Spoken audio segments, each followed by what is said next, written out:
اپنی آبادی کے لحاظ سے. تو پاکستان نے کبھی یہ کوشش نہیں کی کہ کچھ ایسی پروڈکٹ پر کوشش کی جائے، تیار کی جائیں جو چین کی ضرورت ہو سکتی ہیں اور وہ چین کو پہنچائی جائیں. اسی طریقے سے رشیا کے حوالے سے بھی پاکستان نے ایکسپورٹ کے حوالے سے کوئی خاطر خواہ اسٹریٹجی نہیں بنائی، جس کی وجہ سے اگر ہمیں ان کی کرنسی کے ساتھ کام بھی کرنا پڑتا ہے تو اگین مسئلہ وہی ہوگا کہ پاکستان کو یہ کرنسی بائی کرنی پڑے گی. ان حالات میں کیا پاکستان کی معیشت بہتر ہو سکتی ہے؟ کیونکہ آئی ایم ایف کا ایک مکمل دباؤ اس وقت پاکستان کے اوپر ہے اور نئے ٹیکسز لگانے کی بات کی جا رہی ہے، اور نئے ٹیکسز اگر لگتے ہیں تو اس کا اثر عام آدمی پر کتنا پڑے گا. اور دوسری بات، خاص طور پہ جو امپورٹس کم کرنے کی بات کی گئی، عمران خان صاحب نے امپورٹس بین کی، پھر موجودہ حکومت نے بھی کچھ امپورٹس کے اوپر کچھ تھوڑے بہت ان کے اوپر پابندی لگانے کی کوشش کی. اس کو بھی اس انداز سے نہیں دیکھا گیا بلکہ سیاسی فیصلے کیے گئے، کیونکہ WTO کے ساتھ ایگریمنٹ کے مطابق جس میں پاکستان نے دستخط کیے ہوئے ہیں، کوئی ملک بھی امپورٹ پر پابندی نہیں لگا سکتا. صرف اتنا کہا جا سکتا ہے کہ ہمارے پاس ڈالرز نہیں ہیں اور ہمارے پاس زر مبادلہ کے ذخائر کم ہو چکے ہیں، اس لیے پاکستان کو جو ہے وہ ادھار چیزیں دے دی جائیں، لیکن امپورٹ پر پابندی WTO پر معاہدے کی وجہ سے پاکستان نہیں لگا سکتا. اس لیے جب اس پابندی لگائی گئی تھی اس وقت بھی آئی ایم ایف نے پاکستان کو سخت میسج دیا تھا. امریکہ نے ناراضگی کا اظہار کیا تھا کہ پاکستان نے اس معاہدے کی خلاف ورزی کی ہے، جس کے نتائج پاکستان کو بھگتنا پڑ سکتے ہیں. یہ وہ پولیٹیکل غلط فیصلے تھے جس کی وجہ سے آج تک آئی ایم ایف کے ساتھ پاکستان کے معاملات بہتر نہیں ہو سکے اور آئی ایم ایف کا دباؤ پاکستان کے اوپر مسلسل بڑھتا ہی چلا جا رہا ہے. البتہ اب اس بات کا اندیا دیا جا رہا ہے کہ آئی ایم ایف کے ساتھ 23 جنوری کو جو وفد پاکستان آئے گا اس میں کچھ معاملات بہتر ہو سکتے ہیں، اور کچھ جو جنیوا کانفرنس میں جو امدادی رقوم کا اعلان کیا گیا تھا وہ بھی پاکستان آ سکتی ہیں. لیکن اگین سوال یہ پیدا ہوتا ہے کہ جو آئی ایم ایف کا مسئلہ ہے، آئی ایم ایف یہ چاہتا ہے کہ جو ڈالر کی جو قیمت ہے، روپے کی قدر ہے، اسے اوپن مارکیٹ میں اوپن کر دیا جائے. تو اس لحاظ سے 270 یا 80 روپے پہ جو ڈالر بکنے والا ہے پاکستان میں، اور پاکستان میں جو قیمت 228 پہ رکھی گئی ہے، تو یہ بیلنس بھی نہیں رہ پائے گا اور ڈالر کی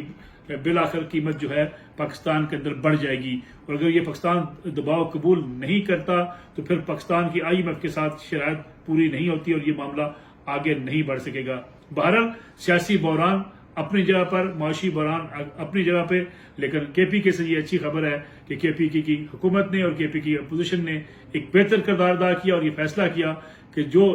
بحران ہے وہاں زیادہ نہ بڑھے، کیونکہ وہاں اس وقت صورتحال کے پی کے اندر سب سے زیادہ جو ہے وہ لا اینڈ آرڈر کی ہے. بلاول بھٹو زرداری عمران خان صاحب پر یہ الزام لگا رہے ہیں کہ کچھ ایسے رہنماؤں کو، طالبان کالعدم تنظیم کے رہنماؤں کو کے پی کی حکومت نے رہا کیا، جس کی وجہ سے وہاں پہ لا اینڈ آرڈر کا مسئلہ پیدا ہو چکا ہے اور پاکستان کے لیے یہ شدید مشکلات کا وقت ہے. کیونکہ اگر کے پی کے اندر طالبان سر اٹھاتے ہیں، دہشت گردی مزید آگے بڑھتی ہے تو پاکستان پر ایک اور دباؤ بڑھے گا اور پاکستان سے یہ کہا جائے گا کہ پاکستان دہشت گردی کے خلاف کارروائی کرے اور ڈو وہ مور کا جو مطالبہ ماضی میں دیکھنے میں آیا تھا، پاکستان کے خلاف امریکہ کی طرف سے مسلسل دباؤ بڑھا تھا، اسی طرف حالات جاتے ہوئے دکھائی دیتے ہیں. اس لیے بلاول بھٹو بھی عمران خان صاحب پر تنقید کر رہے ہیں اور ان حالات میں کے پی کے میں پاکستان تحریک انصاف نے اور اے ایل پی کے رہنما اکرم خان درانی نے یہ ایک بہتر فیصلہ کیا کہ اعظم خان ایک سینئر آدمی کو کے پی کے کا نگران وزیر اعلیٰ مقرر کیا تاکہ کوئی ایسا گیپ پیدا نہ ہو، کوئی ایسی چپرش کی صورتحال آگے نہ بڑھے جس کے نتیجے میں لا اینڈ آرڈر جو اس وقت خطرات کا روپ دھار رہی ہے کے پی کے اندر مزید آگے بڑھے. کیونکہ معیشت اب جڑی ہوئی ہے پاکستان میں لا اینڈ آرڈر کی صورتحال کے ساتھ، اور اگر مزید کے پی کے اندر کوئی طالبان کالعدم تنظیم کچھ کارروائیاں کرنے میں کامیاب ہوتی ہے تو پاکستانی معیشت کو اور پاکستان کے دیگر ممالک کے ساتھ تعلقات کو خاصا نقصان پہنچ سکتا ہے. حالات اب بھی سیاسی بحران ختم ہونے کا نام نہیں لے رہے. آج بھی قومی اسمبلی کے اندر مزید 35 استعفے منظور کر لیے گئے، جس سے حکومت اور پاکستان تحریک انصاف کے مابین اور دوریاں بڑھتی ہوئی دکھائی دے رہی ہیں. کیونکہ حکومت نے پہلے کہا تھا کہ تمام جو افراد ہیں جنہوں نے استعفے دیے ان کی ویریفیکیشن کرنی پڑے گی، لیکن جب عمران خان صاحب نے یہ کارڈ کھیلنے کی کوشش کی کہ وہ قومی اسمبلی میں واپس جا سکتے ہیں، تب استعفوں کا سلسلہ شروع کر دیا گیا. اب ملک کے اندر صوبائی اسمبلیوں کے انتخابات ہوں گے یا استعفے منظور ہونے کے بعد قومی اسمبلی کی خالی نشستوں پر انتخابات ہوں گے یا عام انتخابات ہوں گے، تمام لوگ اس صورتحال میں لٹکے ہوئے ہیں اور سیاسی جماعتیں نہ اپنی انتخابی مہم چلانے کی پوزیشن میں ہیں کیونکہ اس وقت کوئی صورتحال کلیئر نہیں ہے. حکومت ڈٹی ہوئی ہے انتخابات اگست اکتوبر تک لے جانے کے لیے اور اپوزیشن اپنے موقع پر ڈٹی ہوئی ہے فوری انتخابات کروانے کے لیے. دونوں میں سے کون جیتتا ہے، لیکن بہرحال نقصان اس وقت پاکستانی عوام کا ہو رہا ہے، جنہیں وقت گزرنے کے ساتھ ساتھ ہر روز ایک نئی مہنگائی، بجلی کے بلوں میں اضافے،